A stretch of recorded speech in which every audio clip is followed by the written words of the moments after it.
Salut à tous, bienvenue dans cette nouvelle vidéo de notre cours de HTML5 ou CSS3. Dans cette vidéo, nous allons voir la couleur de fond, les bordures et puis les ombres. Sans plus tarder, nous partons dans notre éditeur de texte qui est Notepad++. Et c'est cette page ici qui nous était restée dernièrement avec la vidéo, avec les histoires d'arrière-plan et ainsi de suite. Ce qu'on va faire, on va simplement essayer d'enlever tout ce qui est là, donc tous les styles qui est là, et puis on va enlever tout ce qui se trouve à ce niveau ici. Donc nous restons avec notre structure de base de HTML5. En premier lieu, comme j'ai dit, on va voir la couleur de fond.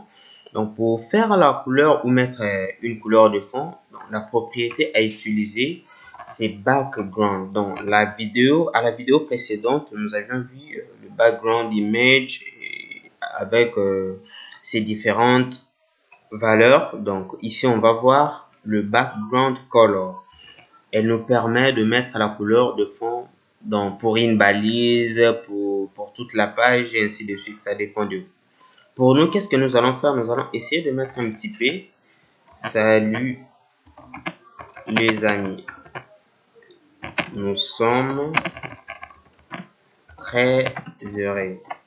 Si je ne respecte pas les accents, donc ne me prenez pas vraiment, ne me tenez pas rigueur.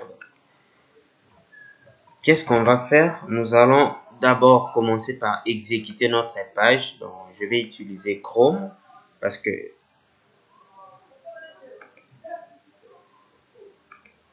ça me dit que Chrome ne répond pas. Je peux utiliser Firefox malgré que ça traîne un peu pour que ça s'exécute. Je crois bien que cette fois-ci, ça va pas vraiment trop traîner, mais ça l'a fait quand même.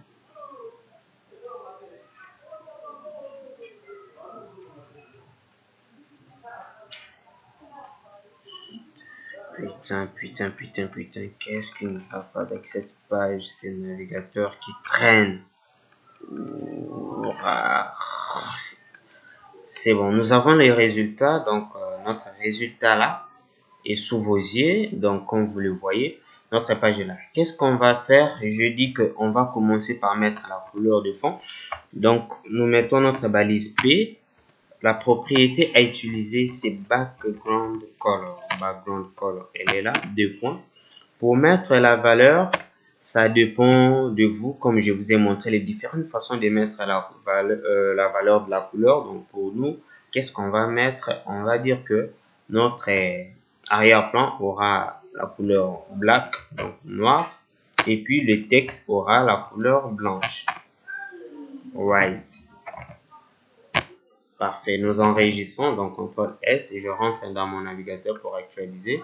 Vous voyez que notre P a changé de couleur de fond. Et le texte a changé, a pris la couleur blanche comme vous pouvez le voir. À part ça, on peut bien essayer de mettre la couleur de fond pour body. Il suffit de mettre body.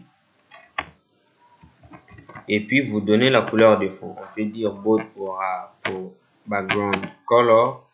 On peut dire que ça soit rouge. Nous actualisons. Vous voyez que notre body a changé de couleur. Donc tout ceci dépend de vous et ça dépend de la façon dont vous pouvez bien l'utiliser. Donc nous allons là quelques exemples que vous avez vus sous vos yeux. Donc à part ça, voyons les bordures. Avant de voir les bordures, je vais vous rajouter quelque chose. Donc les hauteurs et puis les largeurs. Je ne sais pas si je vous ai déjà parlé de ça dans des vidéos précédentes, mais j'aimerais bien en parler encore ici. Les hauteurs et les largeurs, le width et le height. Qu'est-ce que nous allons faire ici? Par défaut, chaque page a une largeur à 100% par rapport à l'écran. Peu importe la grandeur de l'écran, mais chaque page a la largeur de 100%. Maintenant, qu'est-ce que nous allons dire? Nous allons dire pour notre P, les paragraphes que vous voyez là, on va dire que notre P aura la largeur de, disons, donc width c'est la largeur, donc on peut dire, il va prendre la largeur de 60% par rapport à body. Donc si nous venons là et que nous actualisons, vous allez voir que P a pris donc 60% par rapport à body. Il s'est limité là.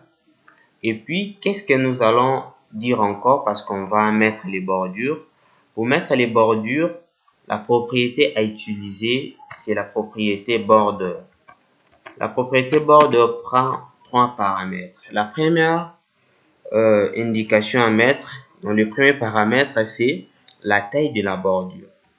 Nous pouvons dire que la taille de notre bordure sera de 2 pixels par exemple. Le deuxième paramètre, c'est les types. Donc, on peut dire les types, c'est solide. Et la troisième indication ou le troisième paramètre à mettre, c'est c'est la couleur. Donc, on peut dire notre bordure sera du bleu. Donc, on peut mettre à blue. Ou soit, vous pouvez mettre les valeurs hexadécimales comme vous le savez. Si nous venons là et que nous actualisons, vous voyez que notre P a une bordure bleue, malgré que ça ne se voit pas vraiment assez bien. On peut mettre à rouge, parce que rouge se voit bien. Et puis ici, au lieu de black, nous mettons yellow. Comme ça pourrait bien se voir. Et puis, pour la couleur du texte, pour que ça fasse un peu genre, on va mettre aussi red. Parfait. Vous voyez que nous avons un truc qui a une bordure et puis on a changé de couleur de fond et ainsi de suite. Après les bordures, parlons un peu des marges extérieures et des marges intérieures. Si j'essaie de copier tout ça et que je colle, donc vous voyez que nous avons maintenant des paragraphes. Si nous rentrons là où on avait exécuté, vous voyez que nous avons des résultats. Qu'est-ce qu'on va faire maintenant? Si nous regardons ici dedans, vous voyez qu'il y a peu d'espace. Essayons de rajouter un peu du texte pour voir que cela vraiment ne donne pas assez d'espace. Nous mettons la balise BR juste pour les séparer.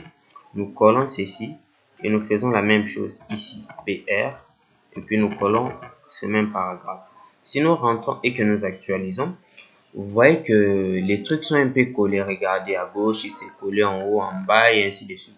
Ici, ce n'est pas trop collé parce que le texte se limite juste là. Si ça débordait pour arriver jusque là-bas, vous allez puis remarquer que ça aurait pu donner, donc il y aurait pas pu avoir des espaces ici.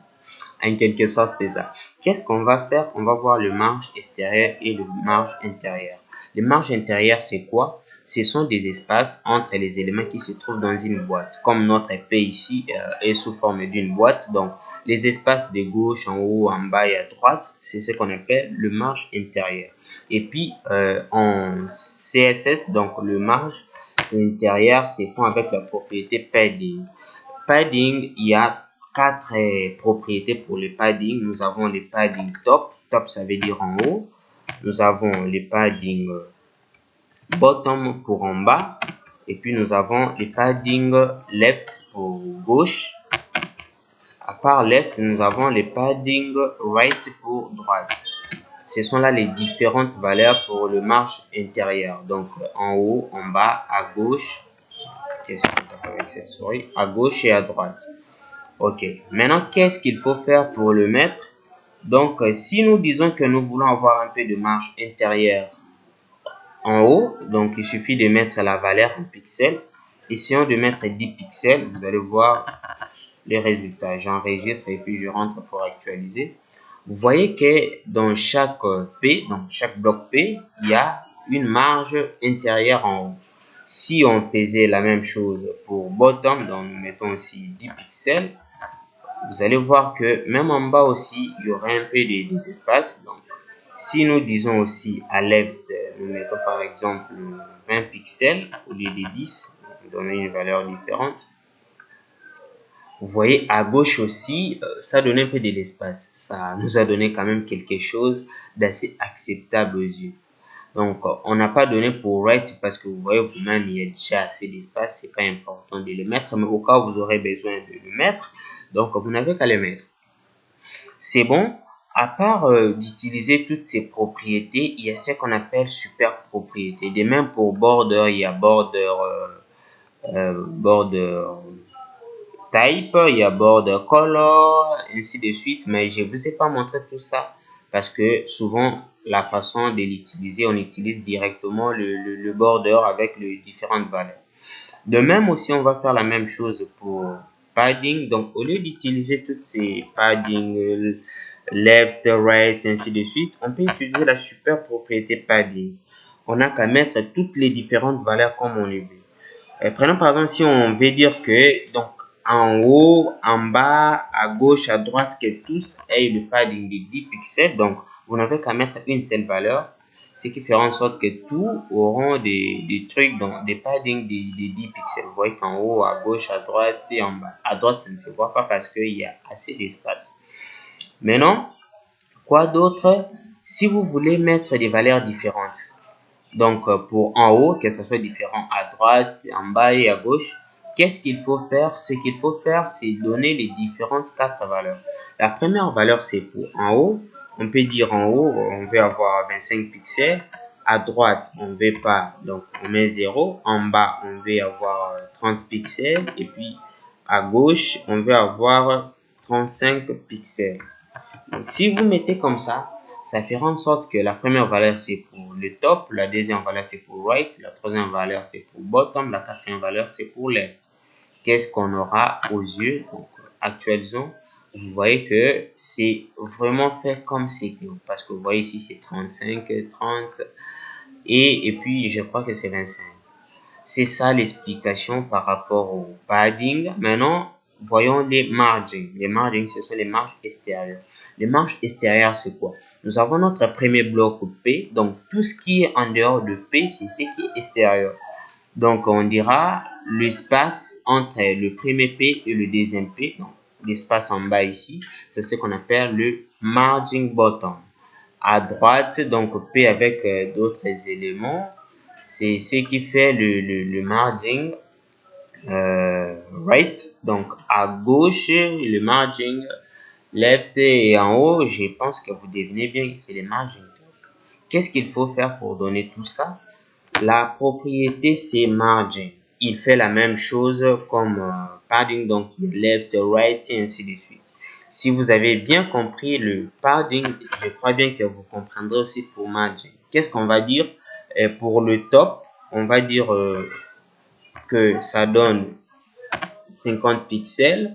Pour le bottom, mettons une à une pour que vous ne vous trompez pas directement. On peut dire le margin bottom, on veut donner un margin bottom de 50 pixels par exemple.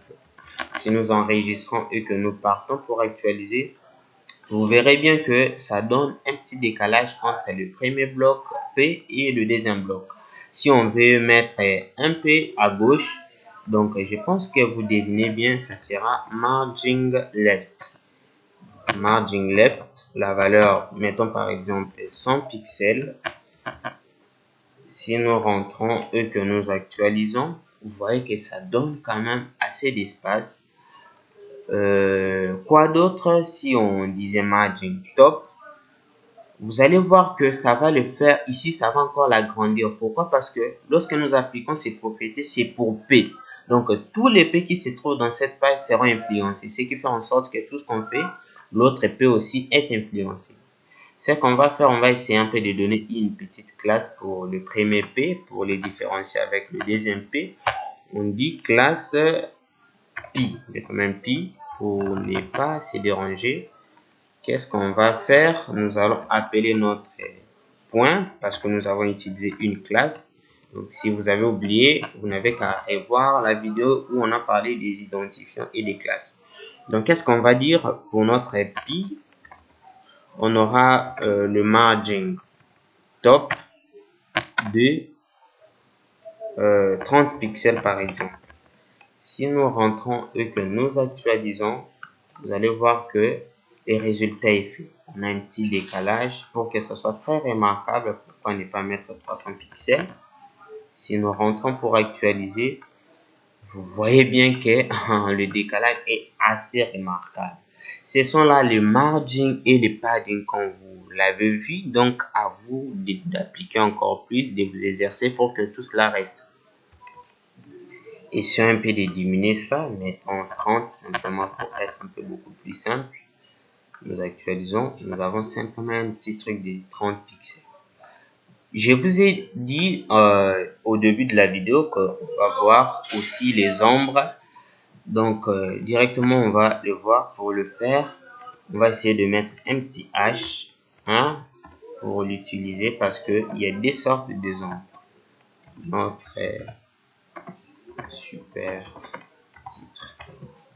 Nous enregistrons et nous actualisons. Vous voyez, notre super titre est là. On va essayer un peu de les centrer. Donc, on va l'appeler. Donc, on prend les H1. H1, accolade, text align, 2.center. Donc, nous centrons notre titre. Parfait, c'est au milieu. Qu'est-ce que nous allons maintenant faire? On va mettre de l'ombre.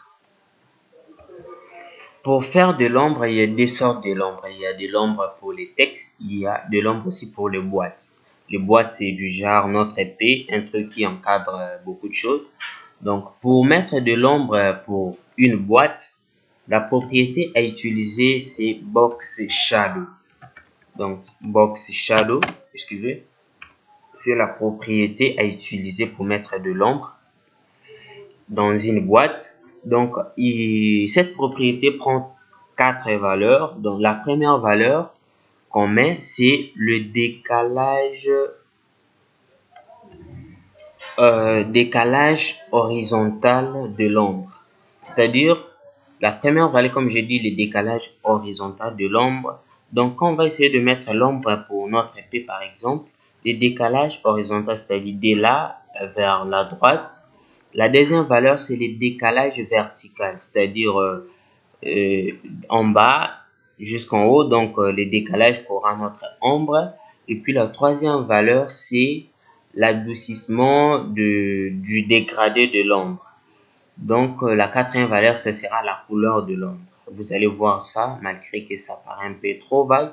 Je pense bien que quand on va le voir, ça va être beaucoup plus simple. Comme j'avais dit, si on sait de mettre 6, donc la première valeur, c'est le décalage horizontal. La deuxième valeur, c'est le décalage vertical. La troisième valeur, c'est l'adoucissement du dégradé de l'ombre. Et puis, la quatrième valeur, c'est la couleur de l'ombre. Mettons red pour notre P.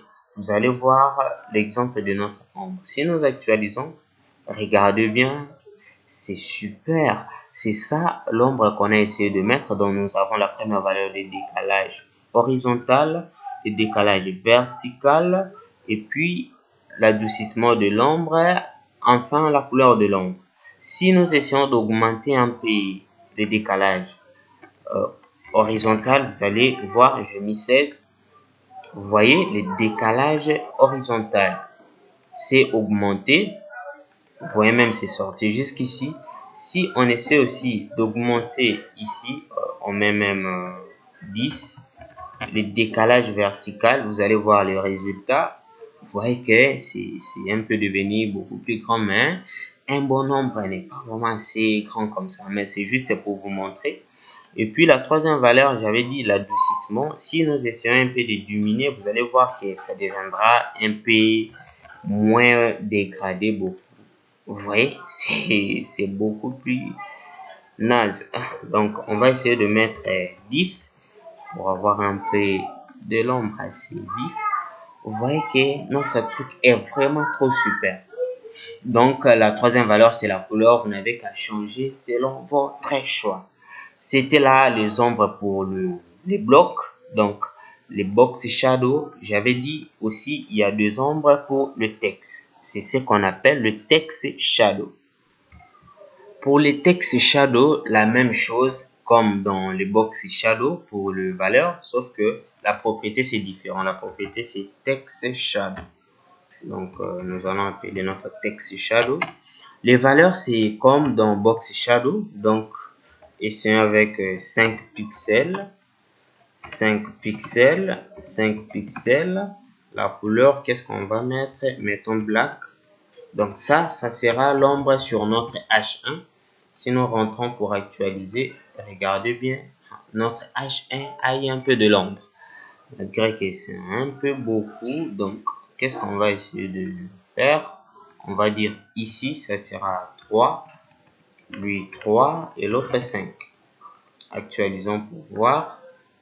Vous voyez que nous avons quand même essayé un peu de mettre de l'ombre à notre texte. Je crois bien que nous avons atteint le but de ces tutoriels. Je vous donne simplement rendez-vous à la vidéo prochaine. N'hésitez pas de partager la vidéo. N'hésitez pas de mettre un petit pouce bleu. Et puis, abonnez-vous à la chaîne si vous êtes intéressé. Merci pour votre attention.